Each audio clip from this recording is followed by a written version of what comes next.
ওই পাহাড়কে যদি প্রশ্ন করো সৃজন করেছে কে তোমাকে, ভাষাহীনা এক জবাব পাবে, আমার প্রভু সে যে আল্লাহ মহান। ওই নদীকে যদি প্রশ্ন করো সৃজন করেছে কে তোমাকে, ঢেউয়ে ঢেউয়ে তার জবাব পাবে, আমার প্রভু সে যে আল্লাহ মহান। ওই পাহাড় বলো নদী সাগর বলো সবই যে প্রভুর দয়ায় ফুরান। ওই পাহাড় বলো নদী সাগর বলো সবই যে প্রভুর দয়ায় ফুরান। সে যে আল্লাহ মহান, আল্লাহ আল্লাহ মহান আল্লাহ, সে যে আল্লাহ মহান আল্লাহ আল্লাহ মহান আল্লাহ। পাহাড়কে যদি প্রশ্ন করো সৃজন করেছে কে তোমাকে, ভাষাহীনা এক জবাব পাবে, আমার প্রভু সে যে আল্লাহ মহান। ওই নদীকে যদি প্রশ্ন করো সৃজন করেছে কে তোমাকে, ঢেউয়ে ঢেউয়ে তার জবাব পাবে, আমার প্রভু সে যে আল্লাহ মহান। ওই পাহাড় বলো নদী সাগর বলো সবই যে প্রভুর দয়ায় ফুরান। ওই পাহাড় বলো নদী সাগর বলো সবই যে প্রভুর দয়ায় ফুরান। সে যে আল্লাহ মহান আল্লাহ আল্লাহ মহান আল্লাহ, একসাথে বলেন না, সে যে আল্লাহ মহান আল্লাহ আল্লাহ মহান আল্লাহ। পাহাড়কে যদি প্রশ্ন করো খুঁটিবিহীন ওই নীল আকাশে দেখি কত রূপ খেলা, দিনের বেলায় সূর্যের আলো রাতে তারাদের মেলা। খুঁটিবিহীন ওই নীল আকাশে দেখি কত রূপ খেলা, দিনের বেলায় সূর্যের আলো রাতে তারাদের মেলা। ওই চন্দ্র বলো তারা সূর্য বলো সবই যে প্রভুর দয়ায় ফুরান। ওই পাহাড় বলো নদী সাগর বলো সবই যে প্রভুর দয়ায় ফুরান। সে যে আল্লাহ মহান আল্লাহ আল্লাহ মহান আল্লাহ, সে যে আল্লাহ মহান আল্লাহ আল্লাহ মহান আল্লাহ। পাহাড়কে যদি প্রশ্ন করো জবাব আসবে কি? আরো আস্তে কোন কি? আমি এই বছর নিয়ে কয় বছর আপনারা বলতে পারবেন? সামনে যারা আছেন কয় বছর? আমার এক ছোট্ট ভাই বলছে 4 বছর। আপনারা যারা মুরব্বীরা আছেন দেখি কেমন স্মরণ শক্তি আছে। কয় বছর? হ্যাঁ 5। চাচা এবার ঠিক আছে 5 বছর। এই 5 বছরে আমার আলোচনা আপনারা হয়তোবা শুনেছেন, আমার সামনে ছিলেন। আমি একটু মাথায় বয়ান করতে পছন্দ করি, এটা জানেন। প্রতি বছর যদি আপনাদেরকে আগে আমার এই 10 মিনিট টাইম খরচ কইরা মাতানো লাগে তাইলে কন এই যে সময়টা লস না? এই জন্য আপনাদের গুম গুম ভাবটা একটু ভাঙ্গেন না ভাই। এ যুবক ভাই, এনে কি যুবক আছে? নাই নাই নাই, যুবক নাই। যুবক আছে? দেখুন গতবারও জিজ্ঞাসিলাম যুবক আসেনি, আজকেও যুবক আছে, কিন্তু যুবকরা পুতায় গেছে। তো যুবকরা একটু তাকবীর দাও তো, লিল্লাহি তাকবীর। দেখছেন লোক আছে, কিন্তু এরা সব মরার মতো আছে, আমারও মেয়েরা ভালাইতেছে। যাই হোক আলহামদুলিল্লাহ, সময়ে সময়ে সঙ্গীত হবে, আলোচনা চলবে ইনশাআল্লাহ। আপনারা কিছুক্ষণ থাকবেন তো ইনশাআল্লাহ? আর একটু সুবহানাল্লাহ আলহামদুলিল্লাহ আল্লাহু আকবার এগুলো বললে আলোচনাটা করতে ভালো লাগে। আমি আজকে আপনাদেরকে কিছু আমল দেব ইনশাআল্লাহ। আপনাদের সামনে যে আয়াতে কারিমাটা তিলাওয়াত করেছি, এই আয়াত থেকে আপনাদেরকে আমি কিছু কথা বলবো। আল্লাহ তাআলা আমাকে যতটুকু তৌফিক দান করেন, আপনারা দোয়া করবেন যেন আল্লাহ আমার জবান দিয়ে এমন কিছু কথা বের করে যে কথার দ্বারা আপনার এবং আমার সকলের যেন ফায়দা হয়। আপনারা সকলে দোয়া করবেন, আল্লাহ আমাদের সবাইকে কবুল করুক, পড়েন আমিন। সম্মানিত মুহতারাম উপস্থিতি, আমি আমার আয়াতে কারিমার অর্থটা বলার পূর্বে আপনাদেরকে ছোট্ট করে একটা ভূমিকা পেশ করতে চাই, সম্পূর্ণ আলোচনাটা বোঝার সুবিধার্থে। ভূমিকাটা একটু মনোযোগ দিয়ে শুনবেন আর আমাকে একটু সহযোগিতা করবেন, আমাকে একটু উত্তর দিবেন। সম্মানিত মুহতারাম উপস্থিতি, এই পৃথিবীতে আল্লাহ তাআলা বাবা আদম থেকে নিয়ে আমাদের পর্যন্ত যত নবী রাসূল উম্মত আল্লাহ তাআলা পাঠাইছেন, এই সমস্ত উম্মতের ভিতরে আল্লাহ তাআলা আপনাকে আমাকে হায়াত কম দিয়েছেন নাকি বেশি দিয়েছেন? কম। বুঝাসই না? উত্তর দিন। আবারও বলছি, বাবা আদম থেকে নিয়ে এই পর্যন্ত আমরা যারা এসেছি, অর্থাৎ আমার শেষ নবী পর্যন্ত যত নবী রাসূল এবং উম্মত আল্লাহ পাঠাইছেন, সমস্ত উম্মতদের ভিতরে আল্লাহ তাআলা উম্মতে মুহাম্মদীকে হায়াত কম দিছে নাকি বেশি দিছে? জোরে কন। আপনাদের আওয়াজ হয় না রে ভাই। এই যে এই সাইডটা, এই যে এই যুবক ভাইরা বলতেছে, পিছনে সবাই মিলে বলেন, কম দিছে নাকি বেশি? কম। এই যে এই আওয়াজটা দিয়েন, তাইলে কিছুক্ষণ করা যায় আলোচনা। হায়াত কেমন কম পেয়েছি বুঝছেন কথা। আল্লাহ তাআলা এই পৃথিবীর জমিনে কাউকে হায়াত দিয়েছেন 1200 বছর, কাউকে হায়াত দিয়েছেন 1000 বছর, কাউকে হায়াত দিয়েছেন 800 বছর। কম বেশ হতে পারে। হযরত ঈসা রূহুল্লাহ তার উম্মতদের সর্বনিম্ন হায়াত আল্লাহ তাআলা দিয়েছিলেন 600 বছর। কন্যা সুবহানাল্লাহ। তাইলে ঈসা নবীর উম্মতেরা সর্বনিম্ন হায়াত পেয়েছে কত বছর? কথা বলতে হবে, কত বছর? আমি যে কথা বলতেছি আমার কষ্ট হতেছে না? আপনারা আরামে বয়ে থাকবেন, সবাই মিলে কষ্ট করি, তাইলে মাথার ভিতরে একটু ইনশাআল্লাহ কথাগুলো ঢুকবে এবং জেহানে বসে যাবে, মনে থাকবে। যে কথাগুলো বলবো এগুলো তো মানুষকে বুঝাইতে পারবেন। সম্মানিত মুহতারাম উপস্থিতি, তাইলে আমরা হায়াত পেয়েছি ঈসা নবীর সর্বনিম্ন উম্মতেরা হায়াত পেয়েছে 600 বছর। আর আপনার আমার হায়াত আমরা কেমন পেয়েছি দেখেন। এখন আপনাদেরকে একটা প্রশ্ন করব, উত্তর দিবেন। আমি কিন্তু ভূমিকা পেশ করতেছি, সম্পূর্ণ আলোচনা বোঝার জন্য এটা সহায়ক হবে। বলেন তো দেখি, আমাদের আকায়েদ নামদার তাজদারে মদিনা রাহমাতুল লিল আলামিন সরকারে দু আলম দু জাহানের সরদার মায়ার নবীর বয়স কত বছর ছিল? জোরে কোন সবাই?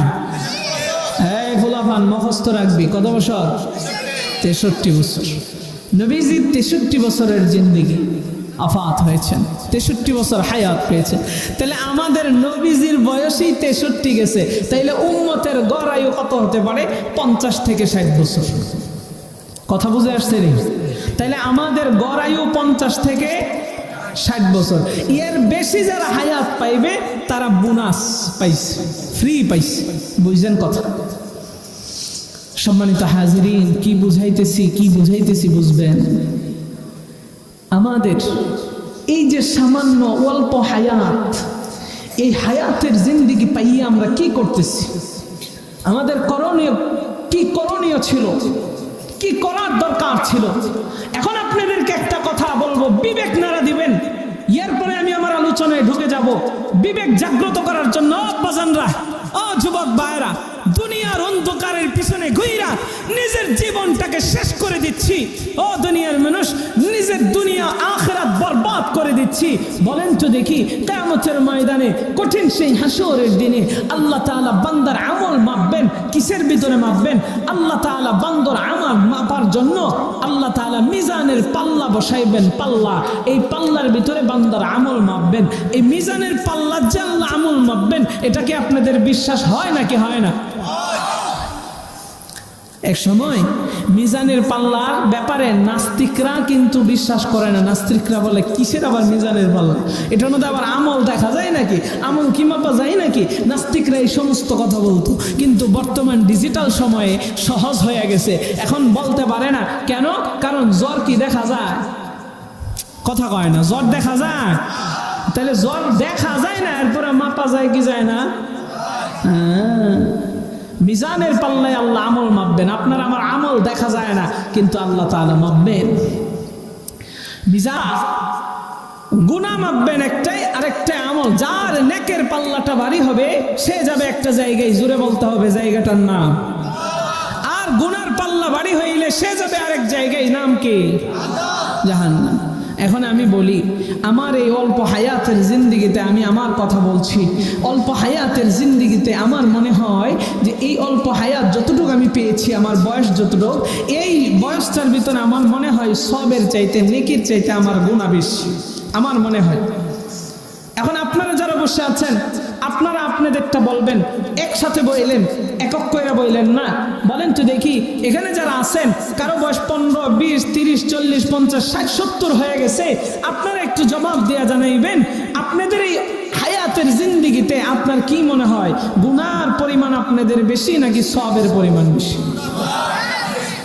সবাই সাক্ষ্য দিচ্ছেন গুনার পরিমাণ।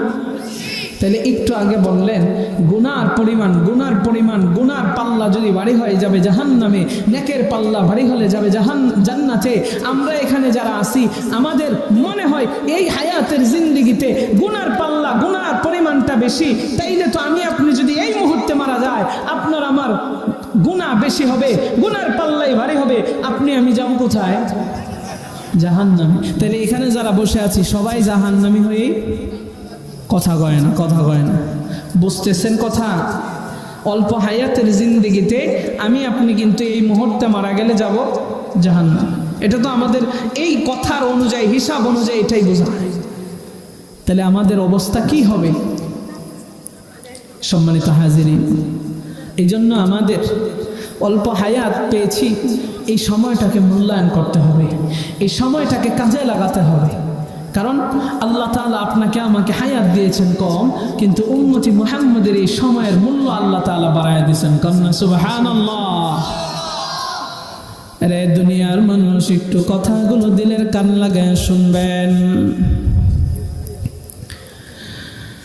আমার আল্লাহ তাআলা আপনাকে আমাকে হায়াত দিয়েছেন কম, কিন্তু আল্লাহ তাআলা আপনার আমার হায়াতের দাম, হায়াতের সময়ের মূল্য আল্লাহ তাআলা বাড়ায় দিয়েছেন। এর নারান্দির মুসলমান, একটু দিলের কান লাগাইয়া কথাগুলো শুনবেন। আমি আপনি হচ্ছি উম্মতি মুহাম্মাদি।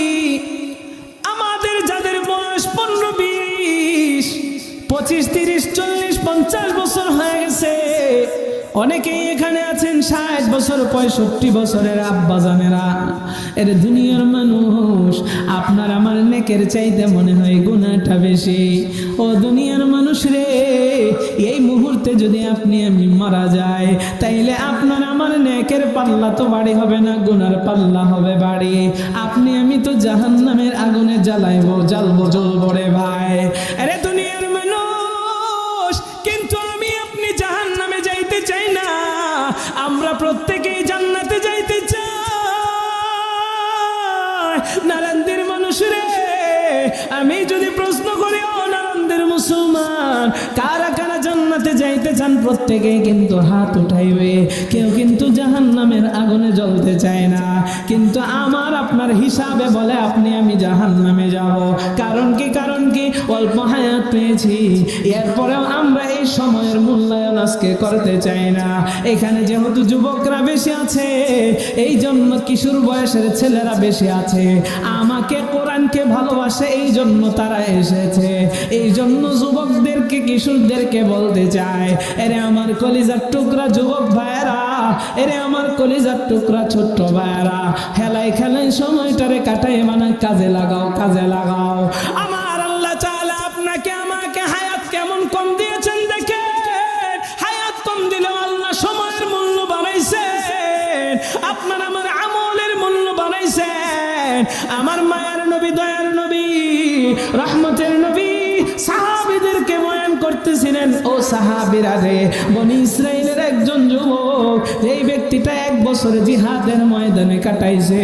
জিহাদ এমন একটা ইবাদত, কেউ যদি আল্লাহর জন্য নিজের জানটাকে জিহাদ করতে করতে কোরবান করে দেয়, আল্লাহর রাস্তায় শহীদ হয়ে যায়, আমার আল্লাহ তাআলা ওই শহীদ ব্যক্তিটাকে বিনা হিসাবে জান্নাত দিয়া দিবে। এত ফজিলতপূর্ণ একটা জিহাদ, এত ফজিলতপূর্ণ ইবাদত। সাহাবায়ে কেরাম যুদ্ধ করেছেন, জিহাদ করেছেন। সাহাবায়ে কেরাম যখন আল্লাহর নবীর কাছে এই কথাটা শুনলেন যে বনি ইসরাইলের একজন 1000 বছর কাটাইছে জিহাদের ময়দানে, এবার সাহাবীদের মনের ভিতরে টেনশন শুরু হয়ে গেছে, সাহাবীদের মুখগুলো বিবর্ণ হয়ে গেছে কষ্টে। আল্লাহর নবীর তো আর বুঝতে বাকি নাই আমার সাহাবীদের মুখের ভিতরে কষ্টের ভাস কেন। এরে নারান্দির মুসলমান, আমার মায়ার নবী সাহাবীদেরকে বলে, ও সাহাবীরা রে, কি টেনশন করো, কি টেনশন করো, তোমরা আমার কাছ থেকে এই কথাটা শুই না মুখটা বিবর্ণ হয়ে গেল, তোমরা টেনশন করতেছো। তোমাদেরকে আল্লাহ হায়াত দিয়েছে কম, তাদেরকে হায়াত দিয়েছে বেশি। তোমাদের চাইতে তারা ইবাদত বন্দেগী কইরা আল্লাহর কাছে বেশি প্রিয় হয়ে যাবে, এই জন্যই বুঝি কষ্ট। সাহাবীরা বলেন, না আমি ইয়া রাসূলুল্লাহ, আমাদের ঘর ওই সমস্ত মানুষেরা, ওই সমস্ত নবীর উম্মতেরা হায়াত পেয়েছে বেশি, কিন্তু তারা তো আমাদের চাইতে বেশি ইবাদত কইরা আমাদের চাইতে বেশি আল্লাহর কাছে প্রিয় হয়ে যাবে, এই জন্যই আমাদের কষ্ট। আমার মায়ের নবী জানায় দেয়, রে সাহাবী, টেনশনের কারণ নাই, কারণ নাই, আমার আল্লাহ তোমাদের হায়াত দিয়েছে গো, কিন্তু এমন এমন এমন এমন আমল আল্লাহ তাআলা দিয়ে রেখেছেন। আরে দুনিয়ার মানুষ এমন এমন ভাবে তোমাদের সময়ের মূল্য আল্লাহ বাড়ায় দিয়েছেন, তোমাদের আমলের মূল্য আল্লাহ বাড়ায় দিয়েছেন। আরে মুমিন, তুমি আমল করবা একটা, আল্লাহ তাআলা আমলের বিনিময় দিবে তোমাকে 10টা কন্যা। সুবহানাল্লাহ। আমার আল্লাহ তাআলা কোরআনের ভিতরে জানায় দেয়, মান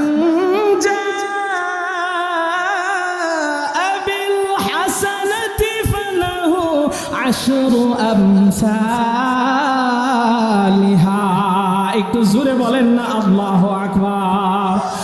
আমার আল্লাহ তাআলা বলেন, এ দুনিয়ার মানুষ শুনে লো, আল্লাহকে রাজি খুশি করার জন্য, আমার আল্লাহকে খুশি করার লক্ষ্যে কোন বান্দা যদি একটা আমল করে, একটা নেকি করে, আমার আল্লাহ তাআলা একের বিনিময়ে তার আমল নামায় 10টা নেকি দান করে দেয়। একটু জোরে সুরে কন্যা সুবহানাল্লাহ। তাইলে আপনার আমার এই যে হায়াতের জিন্দেগি, অল্প হায়াত পেয়েছি, কিন্তু আল্লাহ আমলের পরিমাণ, আমলের মূল্য, হায়াতের মূল্য, সময়ের মূল্য আল্লাহ তাআলা বাড়াইছেন। বলে কেমন করে? তুমি আমল করবা একটা, বিনিময়ে আপনি আমি নেক পাবো কয়টা? জোরে কন্যা কয়টা? এখনো আমার আলোচনা কিন্তু ঢুকি নাই, আসল কথাই ঢুকি নেই। এখনো যদি আপনারা মরা মরা থাকেন তাইলে কিন্তু কথা শেষ করে দেব। বুঝতেছেন কথা? সত্যি কথা শেষ করে দেবো। আমার আর আপনার এই 5 বছর হয়ে গেছে, আর আপনার সামনে বয়ান করার ইচ্ছা নাই, যদি এখনো আমারে আপনারা ভালো না বাসেন। হ্যাঁ, তাহলে কথা কয়েন। এখনো কিন্তু মূল পয়েন্টে যাই নাই। আরো চমৎকার চমৎকার আমল আপনাদেরকে সহজভাবে আজকে দিয়ে যাবো, যেহেতু ইসলাহি মাহফিল এটা। তাইলে আপনি আমি আমল করবো একটা, আর নেক পাইব কয়টা? তাইলে তো এটা একটা বোনাস না? শুধু তাই নয়, আল্লাহ বলেন আমল করবি তো একটা, এটা শুধুমাত্র 10 গুণ না, আল্লাহ আপনার আমার আমলের পরিমাণ, নেকের পরিমাণ 1 থেকে 10, 10 থেকে 70, 70 থেকে 700 গুণ পর্যন্ত আল্লাহ তাআলা আমলের পরিমাণ বৃদ্ধি করে দেয়। সুবহানাল্লাহ। এত পরিমাণে আপনাকে আমাকে আল্লাহ তাআলা সময়ের মর্যাদা দিয়েছে। ও দুনিয়ার মানুষ, শুধু তাই নয়, বনি ইসরাইলের একজন নবী ছিলেন হযরতে মূসা কালিমুল্লাহ। মূসা কালিমুল্লাহ আল্লাহ তাআলার নবী। মূসা কালিমুল্লাহ তুর পাহাড়ে যাইয়া আল্লাহ তাআলার সাথে কথা বলতেন। চমৎকার কথা, শুনেন মনোযোগ দিয়ে। মূসা কালিমুল্লাহ একদিন রাস্তা দিয়ে হাইটা হাইটা যাইতেছে। হঠাৎ করে দেখে গাছের নিচে একজন বুড়ি মহিলা বৈশা বৈশা কান্নাকাটি করতেছে।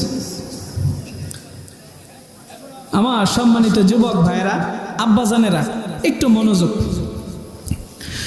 মুসা কালিমুল্লাহ রাস্তা দিয়ে হাইটা যায়, গাছের নিচে বুড়ি মহিলা কান্না করে। এখন যে কেউ আমাদের সামনে যদি কান্না করে আর যদি সেটা হয় মহিলা, তাহলে তো আমরা জিজ্ঞাসা করি যে মা কি হয়েছে, বুড়ি মানুষ। এবার আল্লাহ নবী মুসা কালিমুল্লাহ রাস্তা দিয়ে হাইটা হাইটা যাইতেছে, গাছের নিচে বুড়ি মহিলা বৈশা বৈশা কান্দে। আল্লাহ নবী মুসা কালিমুল্লাহ বুড়ি মাকে ডাক দিয়া বলে, মা আপনি কেন চোখের পানি জড়াইয়া কান্দেন? আপনার কান্নার কারণটা কি জানতে চাই। এরে দুনিয়ার মানুষ, আল্লাহ নবী মুসা কালিমুল্লাহ যখন বুড়ি মাকে জিজ্ঞাসা করলেন, মা আপনার কান্না করার কারণটা কি জানতে চায়, বুড়ি মা এবার চোখের পানি ঝরাইয়া ঝরাইয়া বলে, রে আল্লাহর নবী মুসা কালিমুল্লাহ আমি কান্না করতেছি, আমার কলিজার টুকরা একটা ছোট্ট বাচ্চা সন্তান ছিল, এই সন্তানটা দুনিয়া থেকে বিদায় হয়ে গেছে, আমার বাচ্চাটাকে এখনো আমি বিয়া শাদী করাই নাই। আরে নারায়ণদের মুসলমান, গভীর মনোযোগ।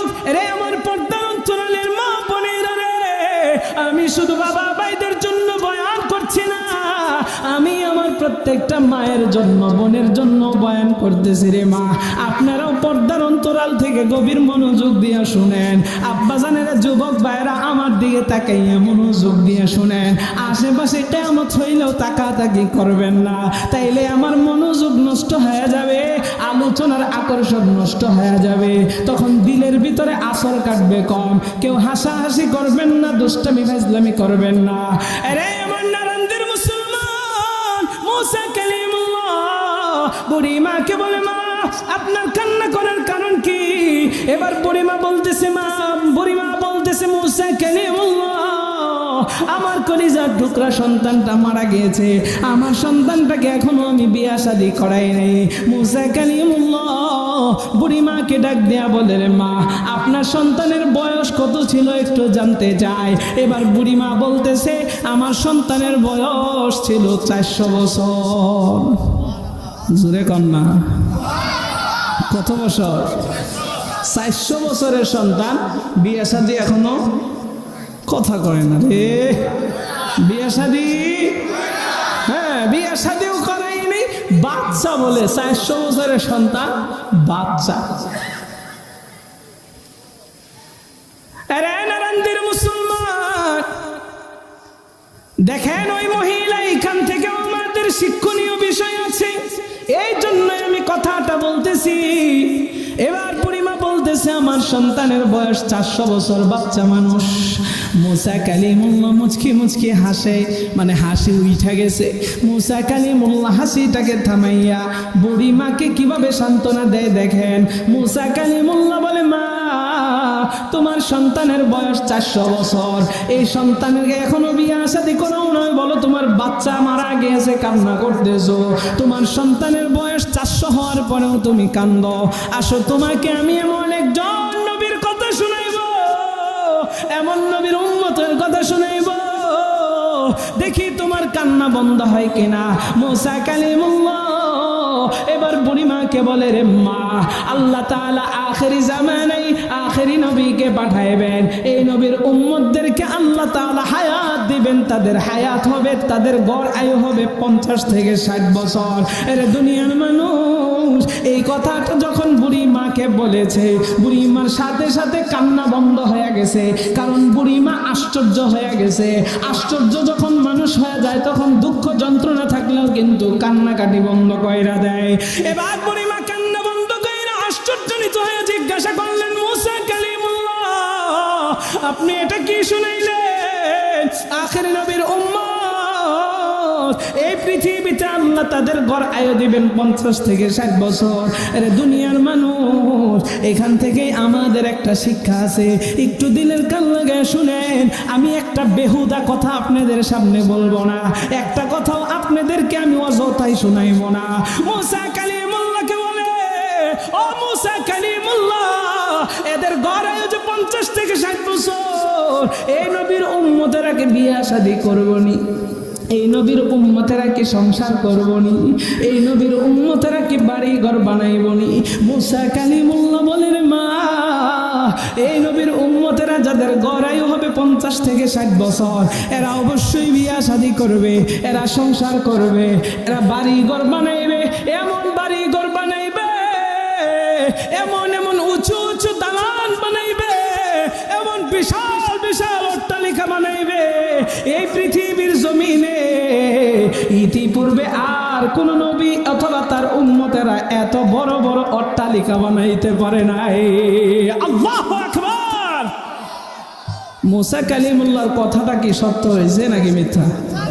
জুরে কন্যা সত্য হইলে সাক্ষ্য দেন।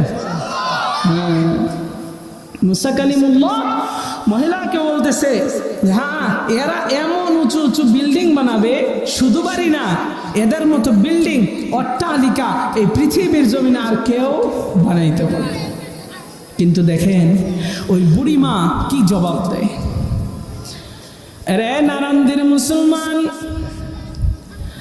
আল্লাহ নবী মুসা কালিমুল্লাহ বুড়িমাকে যখন এই কথাটা জানাইলেন, এবার বুড়িমা বলতেছে, আশ্চর্য হইয়া বলতেছে, ও গো আল্লাহর নবী মুসা কালিমুল্লাহ, আপনি আমাকে এটা কি শুনাইলেন?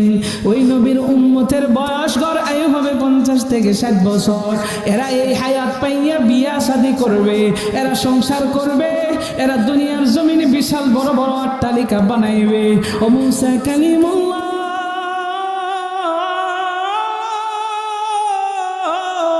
আমি যদি ওই নবীর উম্মত হইতাম, আমার যদি 50 থেকে 60 বছর গড়াই হইতো, আমি গাছের তলায় বইসা আমার মালিকের জিকির করতে করতে, মালিকের ইবাদত করতে করতে আমার জীবনটাকে কাটায় দিতাম। সুবহানাল্লাহ। রে নারায়ণদের মুসলমান, এই কথা থেকে আমাদের শিক্ষণীয় হলো, আপনি আমি হায়াত পেয়েছি, আমার আল্লাহর জন্য কি করার দরকার ছিল? অল্প হায়াতের জিন্দেগিটারে আপনি আমি গুনাহ কইরা কইরা কাটাই, দুনিয়ার পিছনে কাটাই, অথচ আল্লাহ তাআলা আপনার আমার হায়াতের সময়ের মূল্য বাড়ায়া দিয়েছে। আপনি আমি কিন্তু স্পেশাল পাওয়ার পেয়েছি, পাওয়ার। আমল করব একটা, নেক পাইব 10টা, আমল করব একটা, নেক পাইব 70টা, আমল করব একটা, নেক পাইব 700টা। আরে দুনিয়ার মানুষ, আরেকটা উদাহরণ আপনাদেরকে জানাইয়া আপনাদেরকে আমল দিতে চায়। আল্লাহর নবী বিশ্ব নবী রাহমাতুল লিল আলামিন আপনার আমার জন্য জানায়া দিয়েছেন। আপনাদেরকে উদাহরণ দিচ্ছি, এই পৃথিবীর জমিনে একজন মালিক কর্মচারী নিয়োগ দিবে, ঘোষণা দিয়ে দিল, সকাল থেকে নিয়ে জোহর পর্যন্ত আমার আন্ডারে কাজ করবা, আমি বেতন দেব 20 টাকা। এবার মনোযোগ দিয়া কথাগুলো একটু শুনেন। আবার মালিকে শ্রমিক নিয়োগ দিবে, জোহর থেকে আসর পর্যন্ত শ্রমিক নিয়োগ দেবে, ঘোষণা দিল। তাদেরকেও বলল বেতন দেব 20 টাকা, কিছু শ্রমিক যোগ হইল। আবার তিনি ঘোষণা দিলেন আসর থেকে মাগরিব পর্যন্ত আমার আন্ডারে কাজ করবা, বেতন দেব 20 টাকা। আবার কিছু শ্রমিক যোগ হইল। তাইলে 3টা সময় শ্রমিক তিনি নিয়োগ দিয়েছেন, বেতন দিচ্ছেন সমান সমান। সকাল থেকে জোহর পর্যন্ত বেতন 20 টাকা, জোহর থেকে আসর পর্যন্ত বেতন 20 টাকা, আসর থেকে মাগরিব পর্যন্ত বেতন 20 টাকা। আপনাদেরকে প্রশ্ন করতে চাই, সকাল থেকে জোহর পর্যন্ত, জোহর থেকে আসর পর্যন্ত, এই 2টা সময়ের ভিতরে সকালের সময়টা কম নাকি বেশি? জোরে কম। আবার জোহর থেকে আসর পর্যন্ত সময়টা সকালের চাইতে কম না বেশি? জোরে কম না? আবার আসর থেকে মাগরিব পর্যন্ত এই সময়টা বাকি 2 সময়ের কম না বেশি? সবাই একসাথে কোন বেতন? আপনারা কষ্ট পাইতেছেন? আলোচনাটা বোঝানোর জন্য বারবার জবান দিয়ে উচ্চারণ করাচ্ছি। বেতন সমান সমান, এখন কি বিষয়টা ইনসাফ হয়েছে? ইনসাফ হয়েছে? সময় একটার চেয়ে আরেকটা কম, কিন্তু কাজ সবার এক, শ্রমিক নিয়োগ দিছে একই কাজে, কিন্তু বেতন কি সমান সমান। তাহলে বিষয়টা কি ইনসাফের হইল? জোরে কান। দুনিয়ার মানুষ এবার শ্রমিকরা আন্দোলন শুরু করে দিছে। সকালের শ্রমিকরা বলে মানি না, মানি না। জোহর থেকে আসর পর্যন্ত এই সময়টা আমাদের চাইতে কম, কিন্তু মালিক বেতন দিচ্ছে 20 টাকা। আসর থেকে মাগরিব পর্যন্ত এই সময়টা সকালদের চাইতে কম, বেতন দিচ্ছে 20 টাকা। শ্রমিকরা আন্দোলন শুরু করে দিছে। এবার মালিক বড় শক্তিশালী, মালিক শ্রমিকদেরকে ধমক দেয়া বলে, রে শ্রমিকেরা, আমি তোদেরকে নিয়োগ দিয়েছি, আমার কথা অনুযায়ী তোরা নিয়োগ হয়েছিস, আমার বেতন অনুযায়ী তোরা এখানে আমার সাথে সম্পৃক্ত হয়েছিস, আমার কাজের ভিতরে নিয়োগ হয়েছিস। তোরা আমার বিরুদ্ধে যতই যুদ্ধ ঘোষণা করিস, আমার বিরুদ্ধে যতই আন্দোলন করিস, কোনো কাজ হবে না, কাজ হবে না। কারণ মালিক বড় শক্তিশালী। এর দুনিয়ার মানুষ, এটা আমি দুনিয়ার কোন সাধারণ উদাহরণ দেই নেই রে ভাই। আপনি আমি একটু দিলের কান লাগাইয়া বিবেক দিয়ে চিন্তা কইরা বুঝা নেই। আমার আল্লাহ তাআলা বাবা আদম থেকে নিয়া আমার মান নবী, শেষ নবী, আখির নবী, রাহমাতুল লিল আলামিনের উম্মত শেষ পর্যন্ত কিয়ামত পর্যন্ত আল্লাহ নবী রাসূল পাঠাইছেন, আল্লাহ উম্মতদেরকে পাঠাইছেন। আমার আল্লাহ তাআলা প্রত্যেককেই তার গোলামির জন্য বানাইছেন। এর দুনিয়ার মানুষ, আল্লাহ তাআলা সকাল থেকে নিয়ে জোহর পর্যন্ত কিছু উম্মতরে আল্লাহ তাআলা কাজ দিয়েছেন ইবাদতের জন্য। আবার আসর থেকে, জোহর থেকে আসর পর্যন্ত দিয়েছেন আল্লাহ, আসর থেকে মাগরিব পর্যন্ত বান্দাদেরকে দিয়েছেন। আরে দুনিয়ার মানুষ, আমার মায়ের নবী জানায় দেয়, আরে আমার উম্মতের শুনিয়ে লো, আল্লাহ তাআলা যত নবী রাসূল তার উম্মতদেরকে বানাইছেন, আল্লাহ প্রত্যেককেই বানাইছেন তার গোলামির জন্য। আল্লাহ তাআলা তোমাদেরকে হায়াত দিয়েছেন কিন্তু আল্লাহ তোমাদের সময়ের মূল্য বাড়াইছেন, আল্লাহ তোমাদের মান মর্যাদা বাড়াইছেন, আল্লাহ তোমাদেরকে নেক দিবেন বেশি। তোমরা অল্প হায়াত পেয়েছ, অল্প সময় পেয়েছ, এই অল্প হায়াত পাইয়া, এই অল্প সময় পাইয়া তোমরা ইবাদত করবা। ওরে দুনিয়ার মানুষ, আমার মায়ের নবী জানায় দেয়, আসর থেকে মাগরিব পর্যন্ত এই কম সময় ইবাদত কইরা, পরিশ্রম কইরা, পূর্বেকার নবী রাসূলদের উম্মতের মতো ওই যে উদাহরণটা দিলাম, সকালের সময়ের চাইতে কম, এরপরেও বেতন সমান সমান। আমার আল্লাহ তাআলা আসর থেকে মাগরিব ওয়ালা উম্মত হিসাবে আপনাকে আমাকে কবুল করেছেন। আপনি আমি আসর থেকে মাগরিব পর্যন্ত অল্প টাইম কাজ করনেওয়ালা উম্মত, আপনি আমি অল্প টাইম কাজ করব, অল্প টাইম ইবাদত করব, কিন্তু আপনাকে আমাকে আল্লাহ তাআলা তাদের চাইতে বেশি পরিমাণে সব নেকি দান করে দেবে। সুবহানাল্লাহ। এই জন্যই আল্লাহ বলেন। তাইলে দেখেন, আমাদের এই সময়টা, এই এতটুক সময়টা, এই অল্প হায়াতের জিন্দিগিটা আমাদের বেশি বেশি করে আমল করার দরকার আছে না নেই? চলেন এবার আমল দিই। আল্লাহ বলেন, ওয়াসারিউ ইলা মাগফিরাতিম মির রাব্বিকুম ওয়া জান্নাতিন আরদুহাস সামাওয়াতু ওয়াল আরদ, ওয়াসারিউ ইলা মাগফিরাতিম মির রাব্বিকুম ওয়া জান্নাতিন আরদুহাস সামাওয়াতু ওয়াল আরদ উইদ্দাত লিল মুত্তাকিন।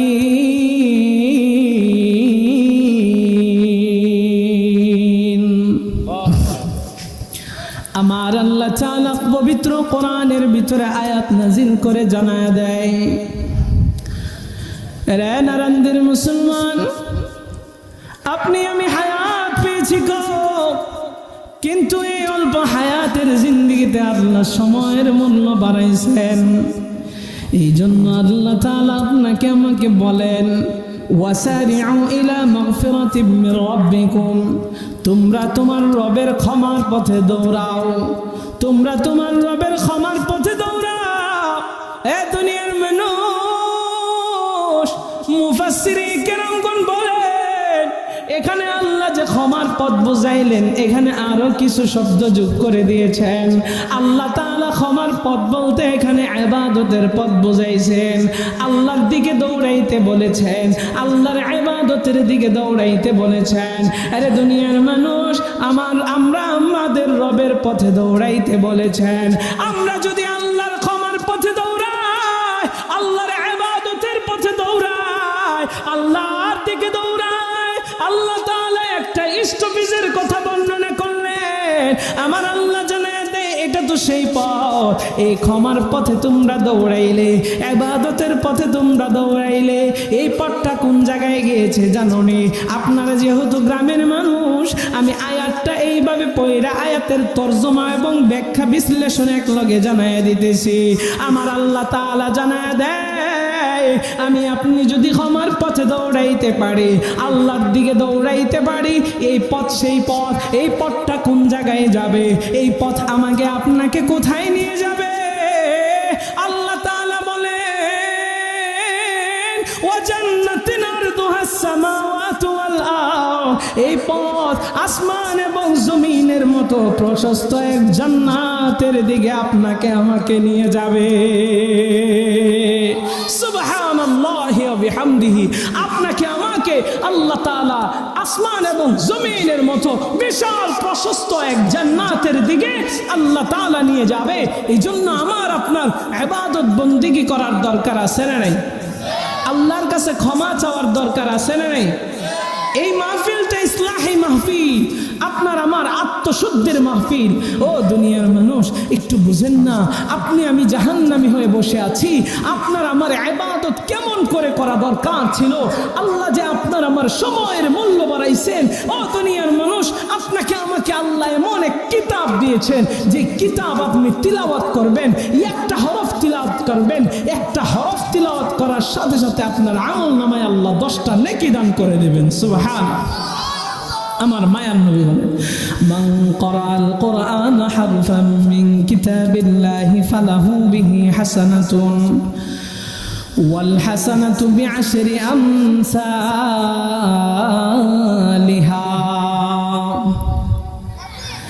রে নারায়ণদিন মুসলমান, আপনার আমার হায়াত কম, মূল্য আল্লাহ কেমনে বানাইছে? এবার আমরা সবাই আমলের নিয়তে কথাগুলো শুই না আমলগুলো করার জন্য দৃঢ় চিন্তা করব, ফিকির করব, চেষ্টা করব।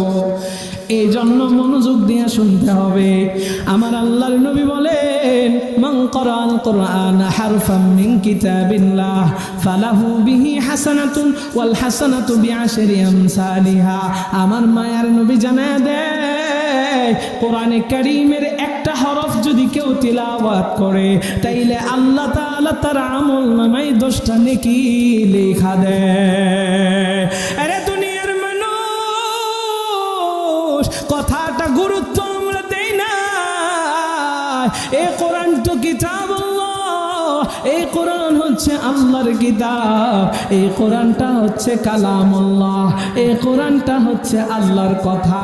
কালাম মানে কথা, আল্লাহ মানে আল্লাহ। এই কোরআনটা হচ্ছে আল্লাহর কথা, আল্লাহর কথাগুলো কোরআনের ভিতরে লিপিবদ্ধ রয়েছে। আরে নারায়ণদের মুসলমান, আল্লাহ নবী মুসা কালিমুল্লাহ তুর পাহাড়ে উঠা আল্লাহর সাথে কথা বলতেন। আর আমার মায়ের নবী, দয়ার নবীকে সবে মেরাজের রাত্রিতে আল্লাহ নিজের কাছে নিয়ে কথা বলেছেন। আরে দুনিয়ার মানুষ, এই দুনিয়ার জমিনে আপনি আমি আমাদের চর্মচক্ষু দিয়ে আল্লাহরে দেখতে পারবো না, আমার আল্লাহর সাথে সরাসরি কথাও বলতে পারবো না, কিন্তু আমার আল্লাহর সাথে কথা বলার মজা ভোগ করতে পারবো। আল্লাহর সাথেও আমরা কথা বলতে পারবো। কেমন করে? আরে দুনিয়ার মানুষ, এই কোরআনটা হচ্ছে কালামুল্লাহ, এই কোরআনটা হচ্ছে আল্লাহর কথা। বান্দা, তুমি যদি আল্লাহর সাথে কথা বলতে চাও, কোরআন তেলাওয়াতে লাগা যাও। কোরআন তেলাওয়াত করলে একদিক দিয়ে হরফে হরফে 10টা নেকি, আর একদিক দিয়ে আমার আল্লাহর সাথে কথোপকথন হয়ে যাবে। একটু জোরে সুরে বলেন না সুবহানাল্লাহ। আরে দুনিয়ার মানুষ, আল্লাহর সাথে কথা বলতে মনে চায় নাকি? আল্লাহর সাথে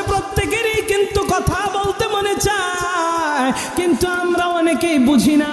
আমার আল্লাহর সাথে আল্লাহ কথা বলার জন্য আপনাকে আমাকে 5 ওয়াক্ত নামাজ দিয়েছেন, ফরজ বিধান। আল্লাহ আপনার আমার সাথেও কিন্তু কথা বলতে চায়। আমি আপনি আল্লাহর সাথে কথা বলতে চাই না। এখানে যারা বসে আছেন অনেকেই কিন্তু কোরআনটা সারা বছর ছুঁয়াও দেখেন না।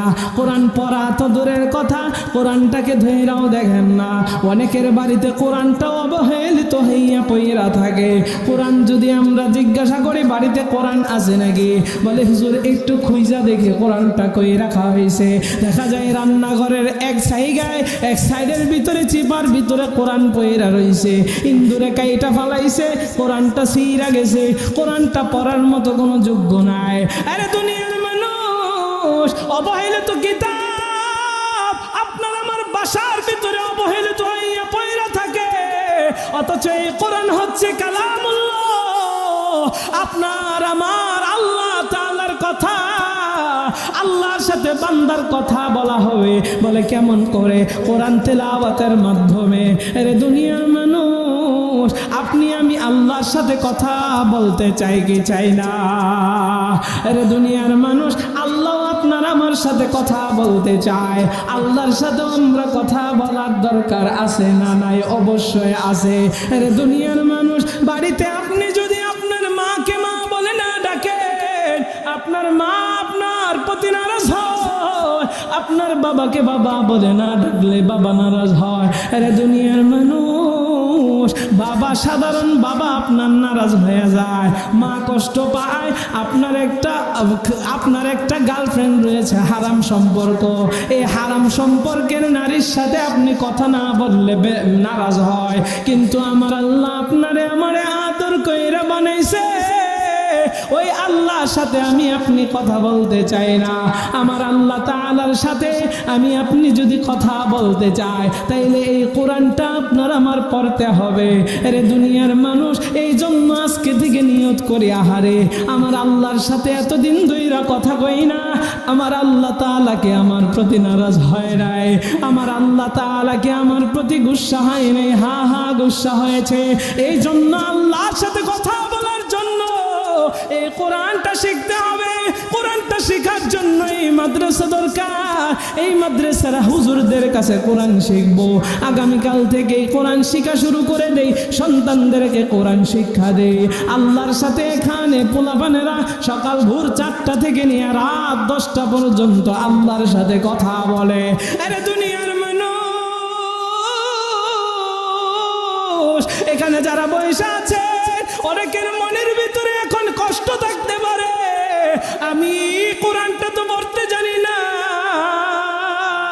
আমার আল্লাহর সাথে তো আমি কথা বলতে পারি না। আমার আল্লাহর সাথে কথা বলতে মন চাইতেছে। আজকে রাতেই যদি আমি মইরা যাই, আগামী কালকে যদি আমি মইরা যাই, আমার আল্লাহর সাথে কথা বলার আগেই তো আমার মৃত্যু যদি হয়ে যায়। আরে দুনিয়ার মানুষ, আপনাদেরকে একটু জিজ্ঞাসা করতে চাই, আপনি কি সূরাতুল ফাতিহাটাও পারেন না? আপনি কি সূরা ইখলাসটাও পারেন না? আপনি কি সূরা কাউসার পারেন না?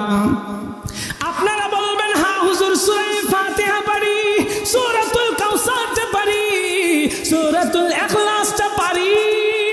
তাহলে আমি বলবো, কোরআনে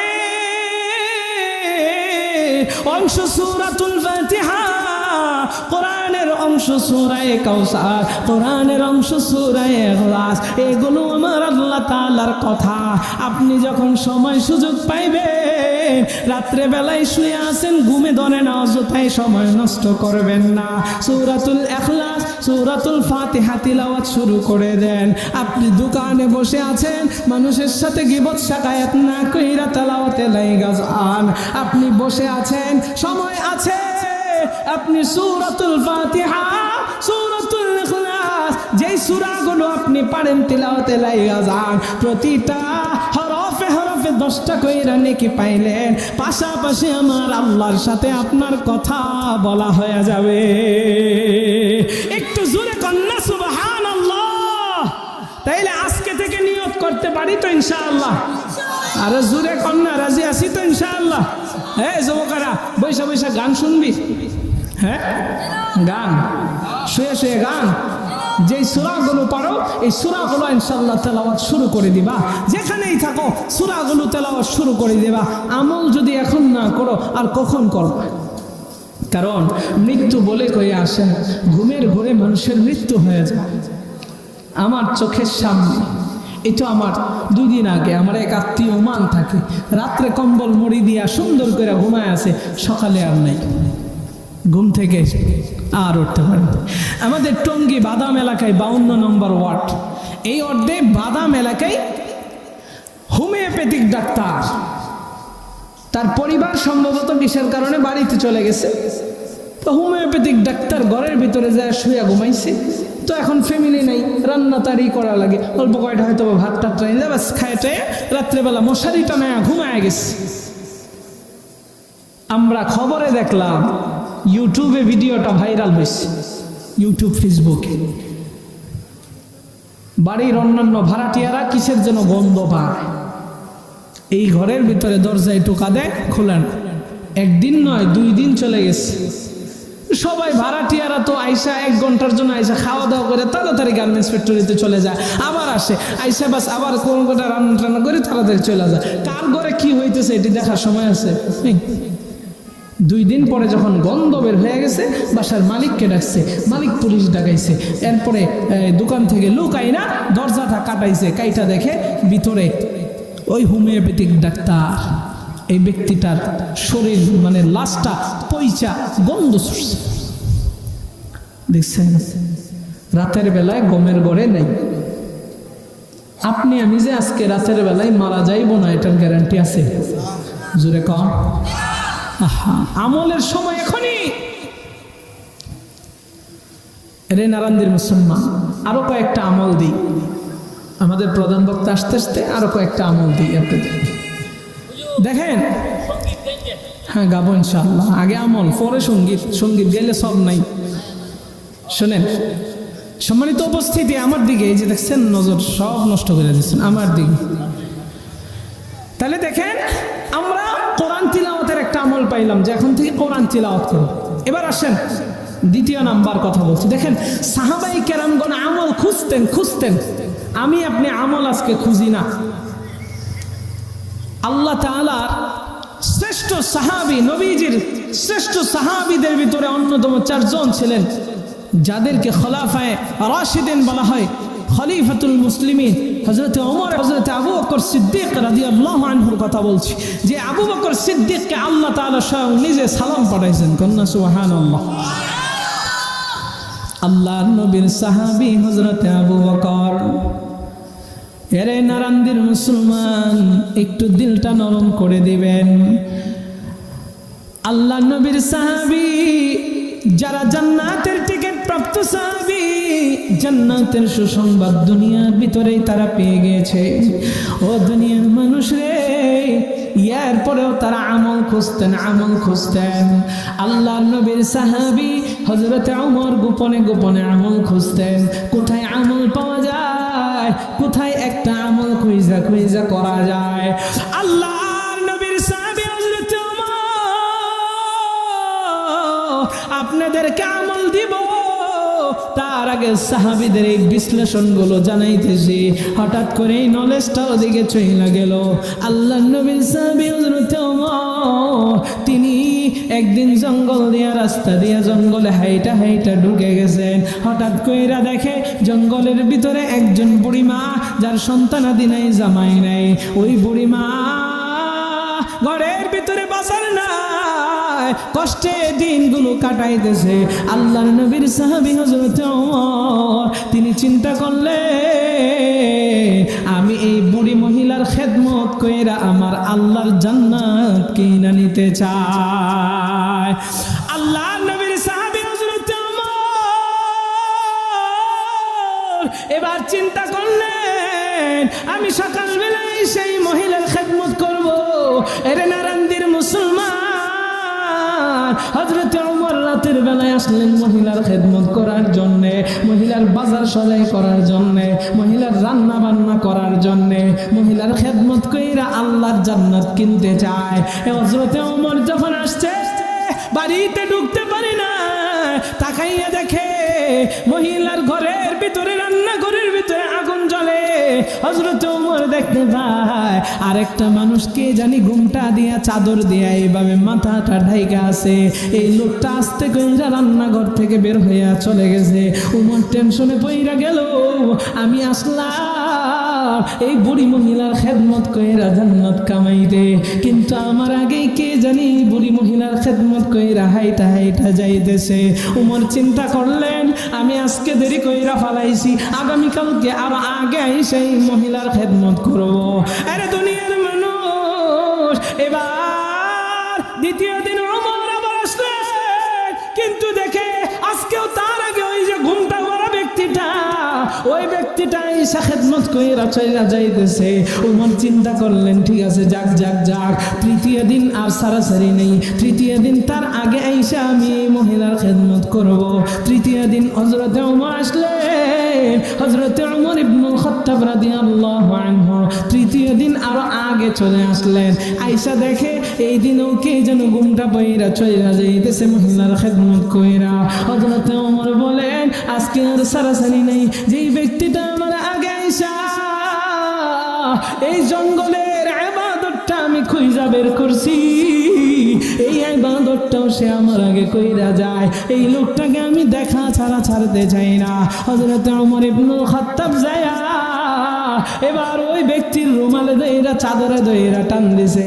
টান দিয়া দেখে এটা সাধারণ কোনো মানুষ নয়, এটা হচ্ছে আল্লাহর নবীর জলিল কদর সাহাবী হযরতে আবু বকর সিদ্দিক। হযরত ওমর বলে, ভাই আবু বকর, জঙ্গলের এই আমলটা আমি করার জন্য এসেছি, কিন্তু তুমি আমার আগে এসা এখানে আমল করতেছো, তোমার আমাকে আমল করতে কি দিতে মনে চাই না? হযরত আবু বকর বলে, রে ওমর, দিতে তো মনে চায়, কিন্তু আল্লাহর জান্নাতের আশা তো আমি ছাড়তে পারি না, এই জন্য আমিও আমল খুঁজা খুঁজা করি আল্লাহর জান্নাত কিনে নেওয়ার জন্য। সুবহানাল্লাহ। আরে দুনিয়ার মানুষ, আল্লাহর নবী সরদারে দু আলম একদিন ঘরের ভিতরে আসলেন। আমার মায়ার নবী মুস্কি মুস্কি হাসে, আমার মায়ার নবী অনেক খুশি অবস্থায় ঘরের ভিতরে ঢুকলেন। আমার মায়ার নবী আম্মা জান আয়েশাকে বললেন, রে আয়েশা, আজকে আমি অনেক খুশি, আমার কাছে আজকে তুমি যা চাইবা তাই দিয়ে দিব। আমার দিকে মনোযোগ দেন, কথাগুলো শেষ করব আমি। আম্মা জান আয়েশাকে বলে, আয়েশা রে, আজকে আমার কাছে তুমি যা চাইবা আমি তোমাকে তাই দিয়ে দেব। আম্মা জান আয়েশা বলে, বাবা, আম্মা জান আয়েশা বলে, গো নবী, আপনার কাছে আমি যা চাইবো আজকে আপনি তাই দিবেন, আপনি তো হচ্ছেন সরদারে দু আলম, আপনার কাছে সাধারণ কোনো জিনিস চাওয়া যায় না। ও গো নবী, আপনি যদি অনুমতি দেন আমি আমার বাবার সাথে একটু পরামর্শ করতে চাই। নবী বলেন, যাও যাও যাও, বাবার সাথে পরামর্শ করো। আম্মা জান আয়েশা যায়া আমার মায়ার নবীর অনুমতি নিয়া হযরতে সিদ্দিকে আকবরের সাথে পরামর্শ করলেন। সিদ্দিকে আকবরকে বললেন, নবীর কাছে কি চাওয়া যায়? সিদ্দিকে আকবর বলেন, নবীর কাছে তুমি চাইবা, নবী তোমাকে যা চাইবা তাই দিবে, সুতরাং তুমি নবীর কাছে কি চাইবা জানায়া দে। নবীর কাছে তুমি চাইবা আল্লাহর সাথে যে আরশে আজিমে যাইয়া সবে মেরাজের রাত্রিতে কথা বলেছে, আমার আল্লাহ তাআলা এমন কোন আমল কথা, এমন কোন আমলের ব্যাপারে এখনো পর্যন্ত কি কাউকে জানাই নাই, সেই কথাটা তুমি তোমাকে বলতে বলবা।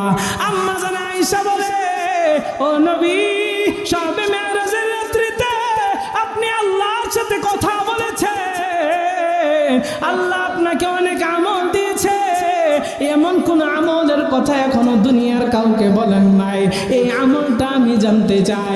আমার মায়ার নবী, দয়ার নবী বলে, আয়েশা, একটা আমলের কথা এখনো কাউকে জানাই না।